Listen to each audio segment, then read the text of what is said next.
Hello friends, എല്ലാവർക്കും മഴ തോരുന്നു എന്ന സീരിയലിൻ്റെ പുതിയൊരു എപ്പിസോഡിലോട്ട് സ്വാഗതം.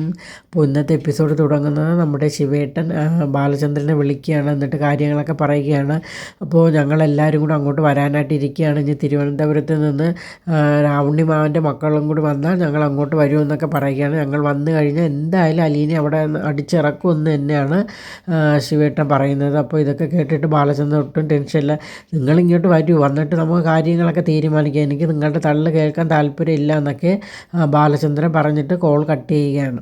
എന്നിട്ട് ശിവേട്ടൻ കമലയോടും രാജീവിനോടുമായി പറയുകയാണ്, ഇവൻ ഒരു വഴിക്ക് പോകുന്ന ലക്ഷണം ഇല്ല, അപ്പോൾ എന്തായാലും നമുക്ക് ഒരു മുൻകരുതലോടുകൂടി പോയാലേ പറ്റുള്ളൂ എന്നൊക്കെ പറയണം. ഇനി ഒരു കരുതലും വേണ്ട, നമ്മൾ ചെയ്യാനുള്ള കാര്യങ്ങൾ അങ്ങ് ചെയ്യിച്ചാൽ മാത്രം മതിയെന്ന് പറയുകയാണ്. അത് കഴിഞ്ഞ് നമ്മുടെ കൃഷ്ണജ മോള് സ്കൂളിലോട്ട് പോകാനായിട്ട് ഇറങ്ങുകയാണ്. അപ്പോൾ കൃഷ്ണജയ്ക്ക് വളരെ ടെൻഷനുണ്ട്, പക്ഷേ തനിക്ക് ക്ലാസ്സിൽ പോകേണ്ട അത്യാവശ്യമുണ്ട്. അപ്പോൾ ചേച്ചി അവർ വന്ന ഉടനെ തന്നെ ചേച്ചി അവരോടൊപ്പം പോകണം, ഇവിടെ നിൽക്കേണ്ട എന്നുള്ള രീതിയിലൊക്കെ സംസാരിക്കുകയാണ്. അപ്പോൾ മോള് ധൈര്യമായിട്ട് പോയിട്ട് വാ, ഞാൻ പൊയ്ക്കോളാം എന്നൊക്കെ പറയുകയാണ്. ഇവിടെ ഒരു പ്രശ്നം ഉണ്ടാവില്ല എന്ന് പറയുന്നത്, ഇവിടെ അച്ഛൻ ഇല്ലേ എന്നൊക്കെ ചോദിക്കുകയാണ് അലീന. എന്നിട്ട് അലീനയുടെ യാത്ര പറഞ്ഞിട്ട് കൃഷ്ണജ ഇറങ്ങുകയാണ്. അപ്പോൾ ആ സമയത്ത് അവിടെ ബബിതയും രോഹിത്തും വൈജയന്തിയൊക്കെ ഇരിപ്പുണ്ടായിരിക്കും. അപ്പോൾ രോഹിത് ഭവിതയും കൂടെ ചോദിക്കുകയാണ്, അപ്പോൾ നീ വെറുതെ എന്തിനാണ് ക്ലാസ്സിൽ പോകണം, ഇവിടെ നിന്നാൽ നിനക്കൊരു സൂപ്പർ അടി കാണാമെന്നൊക്കെ പറയുകയാണ്. എനിക്ക് അടിയൊന്നും കാണേണ്ട ആവശ്യമില്ല, നിങ്ങളൊരു വീഡിയോ എടുത്ത് വെച്ചേക്ക്, അപ്പോൾ ഞാൻ വന്നിട്ടിരുന്ന് സൗകര്യമായിട്ട് കാണാമെന്നൊക്കെ കൃഷ്ണച്ച പറയുകയാണ്. എങ്കിൽ ശരി, അങ്ങനെ ആകട്ടെ എന്ന് ഭവിതയും പറയുകയാണ്. അപ്പോൾ വൈജയന്തിക്ക് ദേഷ്യം വന്നിട്ട് പറയുന്നത് അച്ഛൻ്റെ മോള് തന്നെയാണെന്ന് പറയുകയാണ്. അമ്മയുടെ മോൾ അടുത്ത് ഇരിപ്പുണ്ടല്ലോ എന്ന് പറഞ്ഞിട്ട് കൃഷ്ണജ വെളിയിലോട്ട് ഇറങ്ങി പോവുകയാണ്. അത് കഴിഞ്ഞ് നമ്മുടെ മാമച്ചൻ അങ്കിളും രേവതിക്കുട്ടിയും ഗ്രേസി ആൻറ്റി എല്ലാം കൂടി വണ്ടിയിൽ വന്നുകൊണ്ടിരിക്കുകയാണ്. അപ്പോൾ അവർക്ക് റൂട്ട് മാപ്പ് ഉള്ളതുകൊണ്ട് കറക്റ്റായിട്ട് വീട് ഐഡൻറ്റിഫൈ ചെയ്യാനായിട്ട് പറ്റിയിട്ടുണ്ട്.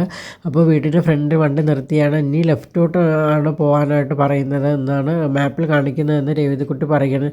ഇനി എവിടെയായിട്ട് ലെഫ്റ്റ് എടുക്കുക, അപ്പോൾ വീട്ടിൽ വരെ നോക്കുമ്പോൾ നെടുമ്പുരയ്ക്കൽ എന്ന് എഴുതി വെച്ചിട്ടുണ്ട്. അപ്പോൾ ഇതാണ് വീടെന്ന് പറയുകയാണ്. എന്നിട്ട് അവർ കാർ അകത്തോട്ട് കയറ്റിയിട്ട് അവിടെ നിന്ന് ഇറങ്ങുകയാണ്. എന്നിട്ട് കോളിംഗ് ബെല്ല് അടിക്കുകയാണ്. ആ സമയത്ത് അലീന വന്ന് കഥ തുറക്കുകയാണ്. അപ്പോൾ അലീനെ കാണുന്നതും രേവതിക്കുട്ടി വന്ന് കെട്ടിപ്പിടിക്കുകയാണ്. അപ്പോൾ ചേച്ചിക്ക് എന്നോടുള്ള സ്നേഹമൊക്കെ കുറഞ്ഞു ചോദിക്കുകയാണ്. അങ്ങനെ എന്നോട് സ്നേഹം കാണിക്കാതിരിക്കാൻ എനിക്ക് പറ്റുമോ, നീ എൻ്റെ സ്വന്തം അനിയത്തിയില്ലേ എന്നൊക്കെ പറയുകയാണ്. പിന്നെ നിൻ്റെ പഠിപ്പൊക്കെ ഇതുവരെ വിശേഷങ്ങളൊക്കെ തിരക്കുകയാണ്. അപ്പോൾ എന്നിട്ട് ഗ്രേസ് ആൻറ്റി മാവച്ചൻ അങ്കിളിനെ അകത്തോട്ട് ക്ഷണിക്കുകയാണ്. വൈജയന്തി അവിടെ നിൽപ്പുണ്ടായിരുന്നു. അപ്പോൾ അലീന പരിചയപ്പെടുത്തി കൊടുക്കുകയാണ്, ഇത് രേവതിക്കുട്ടി എൻ്റെ അനിയത്തിയാണോ, നിനക്ക് ഇങ്ങനെ ഒരു അനിയത്തി ഉള്ള കാര്യമൊന്നും എനിക്കറിയില്ലല്ലോ, നിങ്ങൾ അനാഥാലയത്തിൽ വളർന്ന അനാഥയാണല്ലേ എന്നൊക്കെ കളിയാക്കി ചോദിക്കുകയാണ്. ഇത് മാമച്ചൻ അങ്കിൾ, ഇത് ഗ്രേസി ആൻറ്റി എന്നൊക്കെ പറഞ്ഞ് പരിചയപ്പെടുത്തി കൊടുക്കുകയാണ്. എനിക്ക് ഇവരെയൊന്നും പരിചയപ്പെടുത്തേണ്ട ഒരു ആവശ്യമില്ല, അവരൊക്കെ എൻ്റെ ആരാണെന്ന് ചോദിക്കുകയാണ്. അപ്പോൾ ഗ്രേസി ആൻറ്റി പറയുകയാണ്, ഞങ്ങൾ അലീനയെ കൂട്ടിക്കൊണ്ട് പോകാനായിട്ട് വന്നതാണ്, ആ കൂട്ടിക്കൊണ്ട് പോകും, വളരെ ഉപകാരമെന്ന് തൊട്ട് കൈയോട് പറയുകയാണ്. ഇവള് കാരണം എന്തെല്ലാം പ്രശ്നങ്ങൾ ഞാൻ അനുഭവിച്ചതെന്ന് അറിയാമോ, കൊണ്ടുപോയി തൊലഞ്ഞാൽ മതി എന്നൊക്കെ പറയുകയാണ്. അപ്പോൾ അതൊക്കെ പറയുന്ന കേട്ടിട്ട് ഗ്രേസി ആൻറ്റിക്ക് മാവച്ചനൊക്കെ ചെറിയ വിഷമം വരികയാണ്. അപ്പോൾ നിങ്ങളിപ്പോൾ കൊണ്ടുവയ്ക്കുമോ, വഴിയെ ഇവളുടെ സ്വഭാവം അനുസരിച്ച് നിങ്ങൾ പാടുപെടേണ്ടി വരും, ഞാൻ ഇന്ന് അനുഭവിച്ചുകൊണ്ടിരിക്കുകയാണെന്നൊക്കെ പറയുകയാണ്. എന്നിട്ട് അലീന നേരെ അവരെ വിളിച്ചുകൊണ്ട് മുത്തശ്ശിയുടെ റൂമിലോട്ട് കൊണ്ടുപോവുകയാണ്. എന്നിട്ട് അവിടെയൊക്കെ പരിചയപ്പെടുത്തി, ഇതാണ് മുത്തശ്ശി കിടന്ന കട്ടിലെന്നൊക്കെ പറഞ്ഞു പരിചയപ്പെടുത്തി കൊടുക്കുകയാണ്. അപ്പോൾ നീ എവിടെ മോളെ കിടക്കുന്നതെന്ന് ഗ്രേസി ആൻറ്റി ചോദിക്കുകയാണ്. ഞാൻ ഇവിടെ തറയിൽ ചൊതുങ്ങി കിടക്കുക, എനിക്ക് അതാണ് ഇഷ്ടമെന്ന് പറയുകയാണ്. 5 മണി വരെ ഞാൻ അവിടെ തന്നെ സുഖമായിട്ട് കിടക്കും, ഇപ്പോഴും ഞാൻ അവിടെ തന്നെയാണ് കിടക്കുന്നത്, മുത്തശ്ശി വരാനായിട്ട് ഈ കട്ടിൽ വെറുതെ ഒഴിച്ചിട്ടിരിക്കുകയാണെന്നൊക്കെ അലീന പറയുകയാണ്. എന്നിട്ട് നമുക്ക് ബാലചന്ദ്രൻ സാറിനെ ചെന്ന് കാണാമെന്ന് പറയുകയാണ്. എന്നിട്ട് എല്ലാവരും കൂടി മുകളിലോട്ട് കയറി പോവുകയാണ്. അപ്പോൾ ബാലചന്ദ്രനെ കാണുന്നത് മാമച്ചനങ്ങൾ ഷേക്കൻ്റെ കൊടുത്ത് സ്വയം പരിചയപ്പെടുത്തുകയാണ്. അപ്പോൾ ഞാൻ മാമച്ചൻ, ഇതെൻ്റെ ഭാര്യ ഗ്രേസി എന്നൊക്കെ പറയുകയാണ്. എന്നിട്ട് അലീന രേവതിക്കുട്ടിയെ പരിചയപ്പെടുത്തി കൊടുക്കുകയാണ്.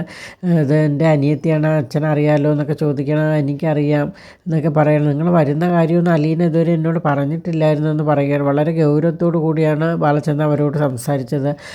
മാത്രമല്ല ഒരുപാട് ടെൻഷൻ നിൽക്കുന്ന സമയമാണ് അപ്പോഴാണ് ഇവരുടെ വരവ്. കാരണം അലീന ഇനി അങ്ങോട്ട് എറണാകുളത്തേക്ക് വിടണോ എന്നുള്ള തീരുമാനത്തിൽ നിൽക്കുന്ന സമയത്താണ് ഗ്രേസി ആൻറ്റിയുടെയും മാമച്ചനങ്ങളുടെയൊക്കെ വരവ്. അപ്പോൾ അലീന പറയുകയാണ്, ഇന്ന് ഇവർ വരുമെന്ന് ഞാൻ അറിഞ്ഞില്ല അച്ഛാ, അപ്പോൾ ഇന്ന് രാവിലെയാണ് രേവതി എന്നോട് റൂട്ട് മാപ്പൊക്കെ വിളിച്ച് പറഞ്ഞു, പിന്നെ ഞാൻ വന്നിട്ട് പറയാമെന്ന് വിചാരിച്ചു. അത് കുഴപ്പമില്ല മോളെ, എങ്കിലും നീ അവർക്ക് എന്തെങ്കിലും കുടിക്കാൻ കഴിക്കാനായിട്ട് കൊടുക്കാൻ പറയുകയാണ്. അയ്യോ ഞങ്ങൾക്കൊന്നും വേണ്ട, ഞാൻ പല പ്രാവശ്യം ചോദിച്ചാണ് വെച്ചാൽ അപ്പോൾ വേണ്ടെന്നാണ് പറയുന്നത്, ഞങ്ങൾക്ക് താഴെ അത്ര സ്വീകരണമല്ല കിട്ടിയത്. അപ്പോൾ ബാലചന്ദ്രൻ ചോദിക്കുകയാണ് വൈജയന്തിയുടെ സ്വഭാവം ഒന്നും അവരോട് പറഞ്ഞു കൊടുത്തില്ലേയും ചോദിക്കുകയാണ്. അപ്പോൾ അലീന ഒന്നും അതിന് മറുപടി പറയാൻ നിൽക്കുകയാണ്. എന്തായാലും നിങ്ങൾ താഴോട്ട് ചെല്ലുക, അലീനയെ കൊണ്ടുപോയിക്കോളൂ എന്ന് ബാലചന്ദ്രൻ പറയുകയാണ്. എന്നിട്ട് അവരെല്ലാവരും കൂടി താഴോട്ട് പോവുകയാണ്. എന്നിട്ട് ഗ്രേസി ആൻറ്റിയും മാവച്ചനങ്കണ്ണെ അവിടെ വെയിറ്റ് ചെയ്യാൻ പറഞ്ഞിട്ട് നമ്മുടെ അലീനയും രേവതിയും കൂടെ ചെന്ന് ഡ്രസ്സൊക്കെ എടുത്ത് വെക്കുകയാണ്. അപ്പോൾ ഉള്ള എല്ലാ ഡ്രസ്സും എടുത്ത് വെക്കണ്ട എന്നൊക്കെ അലീന പറയുകയാണ്. അപ്പോൾ അത് കുഴപ്പമില്ല ചേച്ചിക്ക് ഇനി വരാൻ പറ്റിയില്ലെങ്കിൽ ഇവിടെ ഇന്നൊരു വലിയ ഭൂകമ്പം ഉണ്ടാകില്ലേ എന്നൊക്കെ രേവതി കുട്ടി ചോദിക്കുകയാണ്. ബ്രിജിത മമ്മിയുടെ ഫോട്ടോയും കൂടെ എടുത്ത് വെക്കുകയെന്ന് പറയുകയാണ്. അത് അവിടെ ഇരിക്കട്ടെ മോളെ, ഞാൻ ഇന്ന് എന്തായാലും 2-3 ദിവസം കഴിഞ്ഞിട്ട് വരാനാണ് ഞാൻ ഉദ്ദേശിക്കുന്നത്, അതുപോലെ തന്നെ നടക്കുമെന്നൊക്കെ പറയുകയാണ്. എനിക്ക് നിന്നോട് ഒരുപാട് കാര്യങ്ങൾ പറയാനുണ്ടെന്ന് എല്ലാം അവിടെ ചെന്നിട്ട് പറയാമെന്നും അലീന രേവതിക്കുട്ടിയോട് പറയുകയാണ്. എന്നിട്ട് അവർ രണ്ടുപേരും ബാഗായിട്ട് പുറത്തോട്ട് ഇറങ്ങുകയാണ്. അപ്പോൾ ആ സമയത്ത് ബാലചന്ദ്രൻ ബെല്ലടിച്ച് വിളിക്കുകയാണ്. അപ്പോൾ അലീന പറയുകയാണ് എന്നെ വിളിക്കുകയാണ്, ഞാൻ ഒന്ന് പോയിട്ട് വരാമെന്ന് പറയുകയാണ്. നിങ്ങൾ ഇവിടെ തന്നെ വെയിറ്റ് ചെയ്യാനായിട്ടും പറയുകയാണ്. അങ്ങനെ അലീന നേരെ സ്റ്റെപ്പ് കയറി ഒരു ചെല്ലുകയാണ്. അപ്പോൾ ബാലചന്ദ്രൻ പറയുന്നത് നീ ഇപ്പോൾ പോകണ്ട, പോയ വലിയ അപകടമാണെന്ന് പറയുകയാണ്. ഇപ്പോൾ അവരെല്ലാവരും കൂടെ അവിടെ തിരിച്ചിട്ടുണ്ടെന്ന് പറയുകയാണ്. അവിടെ ഏത് നിമിഷവും അവർ ഇവിടെ എത്താൻ സാധ്യതയുണ്ട്. അപ്പോൾ നീ ഇവിടെ നിൽക്കുകയാണെങ്കിൽ എനിക്ക് നിന്നെ സംരക്ഷിക്കാൻ പറ്റും, അതേസമയം നീ പുറത്താണെങ്കിൽ എനിക്ക് നിന്നെ സംരക്ഷിക്കാൻ പറ്റത്തില്ല, നിന്നെ അവർ അപായപ്പെടുത്തിയെന്ന് വരാം, അതുകൊണ്ട് എനിക്കൊരു ഉറപ്പുമില്ല, അതുകൊണ്ട് മോള് പോകണ്ട എന്നുള്ള രീതിയിൽ തന്നെയാണ് ബാലചന്ദ്രൻ നിൽക്കുന്നത്. അപ്പോൾ അലീന അതിനെ എതിർക്കുന്നുണ്ട്. അച്ഛാ ഞാൻ പോയിട്ട് 2 ദിവസം കഴിഞ്ഞിട്ട് വരാമെന്നൊക്കെ പറയുന്നത്, നീ ഇവിടുത്തെ സിറ്റുവേഷൻ മനസ്സിലാക്കുമ്പോഴോ, അപ്പോൾ നിന്നെ അപായപ്പെടുത്തിയാൽ ഞാൻ എന്ത് ചെയ്യും, ഇവിടെയാണെങ്കിൽ എൻ്റെ ഒരു സംരക്ഷണം തന്നെ കിട്ടും, അപ്പോൾ അതുകൊണ്ട് നീ പോകാതിരിക്കുന്നതാണ് നല്ലതെന്ന് പറയണം. അപ്പോൾ അലീന അതിനോട് യോജിക്കുകയാണ്. എങ്കിൽ ശരി അച്ഛാ അങ്ങനെ ആവട്ടെ എന്ന് പറയുകയാണ്. അപ്പോൾ ഇതോടുകൂടി ഇന്നത്തെ എപ്പിസോഡ് ഇവിടെ അവസാനിക്കുകയാണ്. അപ്പോൾ നിങ്ങൾക്ക് എൻ്റെ വീഡിയോസൊക്കെ ഇഷ്ടമാണെങ്കിൽ എൻ്റെ ചാനലൊന്ന് സബ്സ്ക്രൈബ് ചെയ്യുക, അതോടൊപ്പം തന്നെ ലൈക്ക് ചെയ്യുക, ഷെയർ ചെയ്യുക, നിങ്ങളുടെ വിലയേറെ അഭിപ്രായങ്ങളൊക്കെ അറിയിക്കുക. Thank you.